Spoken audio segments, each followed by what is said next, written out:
Hey, this is Celia on the record at WNXP with Hudson Freeman, who just played here with this great band too on tour through Nashville. Thank you for being here. Absolutely. Thank you for having me. Welcome. We're talking a little bit about Nashville, what you thought it was, what it is, but let's not talk too much about our city. You're just coming through on a very packed tour year. Like your tour page on your site is like lots of scrolls. Yeah. When are you going to be home at all? I'm home in most of May, I think. That's what I don't know. It's all very daunting. But fun? Yeah, Dare I it's say fun. I'm having fun. I'm so tired, but I'm having so much fun.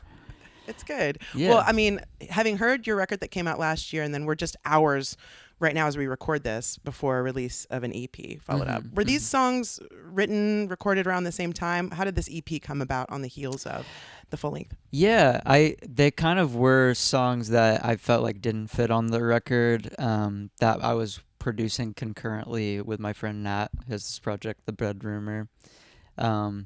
And so, yeah, they were songs that kind of were definitely in the same period of time that I was writing, but felt like it fit more on this kind of bedroom project that I was working on with him. That's fun. Yeah. Hold them back. And you have way more people tuned in now, I feel like. Yeah, totally. Yeah. I feel like people kind of missed the record from last year because it was like just a little bit preceding if you know me moment or whatever. Yeah, can we talk about that moment? Sure. I love that song. We've been playing a lot of it on this station. A lot of people playing a lot of it. I read a blog where somebody said it was that riff that pulled them in. They sort of waxed poetic about the riff. And yet I think it's that riff. It's the lyrics. Can you talk about the composition of that song as maybe an insight to your process as a songwriter? Yeah. I feel like it's a pretty simple song for my, for my catalog. I think like lyrically it's pretty simple. I think I intended it as this counterpart to the song called Good Faith from the record last year, which was kind of shocking. I mean, Good Faith was more specifically about like relationships and the internet, and I felt like If You Know Me was, I guess, a more succinct way of putting it. But then sonically, I think I really just, like totally what they were saying about the riff. It was kind of like all oriented around that bend, Like, this is something, and you built off that.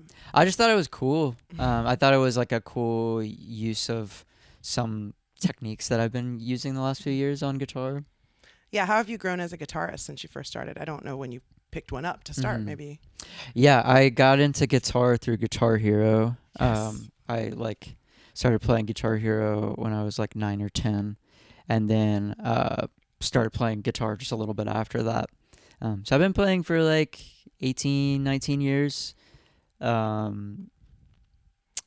think something that happened was when I moved to New York maybe 3 or 4 years ago. I endeavored to learn the song called Martha Sways by Andy Schaaf, which is probably my favorite song by him. My understanding was that he's played here before. Yeah. He's probably one of my biggest inspirations. But he has this song, Martha Sways, where the guitar is like tuned down pretty low. And whenever I learned it, I just thought it sounded incredible on my nylon string. And so I started just like really orienting a lot of my sounds around that lower tuned nylon guitar. So I don't know, it's all kind of blossomed from there the last few years. Yeah. So many thoughts. Yes, now you are both esteemed alumni of the Sonic Cathedral, so you're in the same crew. Wow. The Wrecking Crew. Wow. But yeah, to start like single digits messing around on guitar, did you think, or when did you think maybe you could do this professionally as a job and not just for kicks?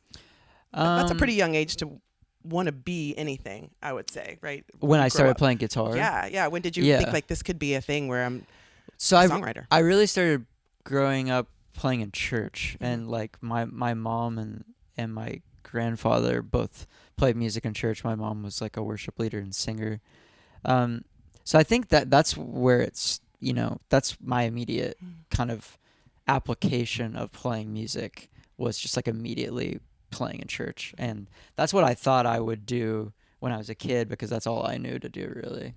I don't remember when I started thinking I could be like like an indie rocker or something. Maybe, I don't know, maybe like 16 or 17 when I started getting into like Sufjan and Bon Iver and stuff.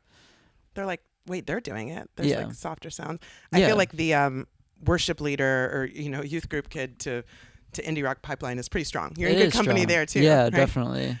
And you've grown up. I mean, when I say growing up, you kind of moved around a lot as a kid, right? How much do you think that place, because you're in New York now, but have lived all over, how much do you think place has influenced your songwriting? Like maybe memories of places or now being based in a city like New York? Yeah.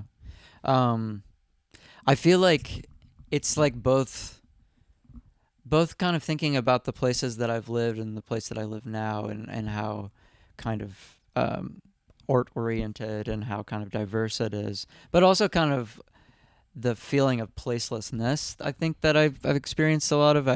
My parents were missionaries and I lived in South Africa as a teenager and was pretty lonely and alienated because of that. And so I think placelessness probably plays as much as into my music as where I'm currently living. Yeah, great contrast in where you come from and where you are now. Mm-hmm. Well, I celebrate the creative community that you're forging there, I'm sure, but also being on the road so much. You have really exciting things ahead of you, like you're headlining a tour right now, sold out shows everywhere. You got some big festival dates, and you're also supporting some big bands. Yeah. Did you see this for yourself even as like a year ago? I wanted it. Yeah. I really was hoping that I would get the chance to open for some people. Definitely didn't think I would be opening for Mumford & Sons or like Jesse Wells a year ago. But I definitely like was hoping that was on the horizon. I was excited for the potential for it. And Newport Folk too, right? And Festivals, Newport, yeah. Going electric. You're not gonna show the world what you can do. I don't know. I don't know if I should play electric guitar or not, but. One last question, because a lot of folks maybe approach your music on record. It is you. It's the softer, solo guitar. How did you bring these great songs to this great band and prepare for tour? Like I'm thinking of the richness of the instrumentation, but also the harmonies. And I don't know, what can you walk us through that process to prepare to be on the road with more folks? Well, when I moved to New York, I like basically immediately met these really brilliant musicians, and have been playing with them since I've lived there. But they're all like incredibly like dynamic performers who have played in a lot of different styles. I think their background is kind of different from mine. A lot of them have backgrounds in jazz. And so I think they're just really good at playing with the dynamic contrasts of my music. And I mean, we've been just kind of forging a little weird sound that just exists between the few of us the last few years. And I think this opportunity to go on a headline tour was just like the final chance to unveil it. Yeah.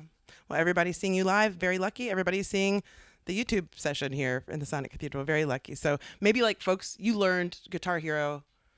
People might learn to play guitar watching you on the internet. Think about that. People told me that they did pick up a guitar because they saw the riff, or they said they like put it away and then they got it back out. That's cool. That's impact. Hopefully that fuels you on your aggressive tour schedule, just the feelings around that. Yeah, that's all I need. Awesome. Well, thanks for joining us. Be safe out there. Thanks, Celia. Thanks.